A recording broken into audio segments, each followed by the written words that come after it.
প্রাকৃতিক সৌন্দর্য হলো বিধাতার এক অনন্য সৃষ্টি। আমাদের এই দেশ সুজলা সুফলা সবুজে ভরা। প্রাকৃতিক সৌন্দর্যে এক অপরূপ স্থান।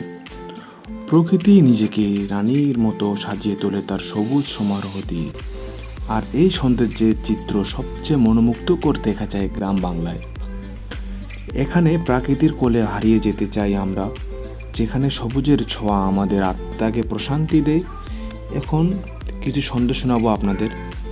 যদি কখনো খুব বেশি মন খারাপ হয়, তাহলে মন ভালো করার জন্য বিশাল সমুদ্র কোলে যেতে হবে না। কোনো এক সবুজে ঘেরা প্রকৃতির কাছে গিয়ে একা একা বসে থাকো কিছুক্ষণ। দেখবে সবুজ প্রকৃতি এক নিমিষেই তোমার মন ভালো করে দেবে। গাছপালা, পুকুর, সবুজ মাঠ এগুলো শুধু প্রকৃতির অংশ নয়, এরা ভালোবাসতে জানে, প্রশান্তি দিতে জানে। প্রকৃতিকে ভালোবাসো, সে তোমাকে হাজার গুণ ফিরে দিবে ভালোবাসা। যদি কখনো প্রেমে পড়তে হয়, তাহলে সবুজ প্রকৃতির প্রেমে পড়বেন। দেখবেন মানুষ আপনাকে ধোঁকা দিল, প্রকৃতি আপনাকে কখনোই ধোঁকা দিবেন। পৃথিবীর সব রং তুলি দিয়ে হয়তো কেউ আমার মাতৃভূমির এই সবুজ প্রকৃতির সৌন্দর্য তুলে ধরতে পারবে না। এতই সুন্দর করে আমার বিধাতা এই সবুজ প্রকৃতি তৈরি করেছেন। সবুজ প্রকৃতির বুকে মানুষ খুঁজে পায় তার জীবনের হারিয়ে যাওয়া আসল সুখ।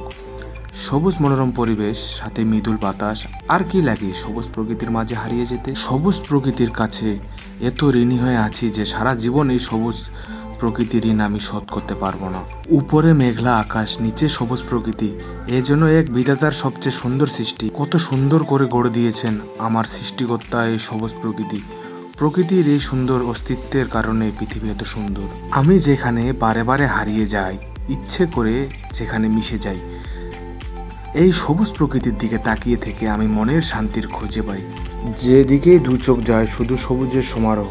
গ্রামের সবুজ প্রকৃতি, ধানের ক্ষেতের উপর সবুজের কুয়াশার আভা, আঁকাবাঁকা মঠো পথ প্রতিবারই মুগ্ধকর করে তোলে প্রকৃতিকে। আমি গ্রামীণ পরিবেশে থেকে শীতকাল দেখেছি, গ্রীষ্মকাল দেখেছি, বর্ষাকাল দেখেছি। গ্রামের প্রকৃতি সবসময় অনেক সুন্দর লাগে আমার। আমি দিন শেষে একটা কথাই বলতে চাই, প্রকৃতি কখনো কাউকে খালি হাতে ফেরায় না। আমি আপনাদের কথা দিচ্ছি, যদি মন খারাপ হয় তাহলে চলে যান গ্রামের সৌন্দর্য প্রকৃতির কাছে। এই সুন্দরতম প্রকৃতি কখনো আপনাকে খালি হাতে ফেরাবে না। আজকে এই পর্যন্তই। ভালো থাকবেন, সুস্থ থাকবেন। আল্লাহ হাফেজ।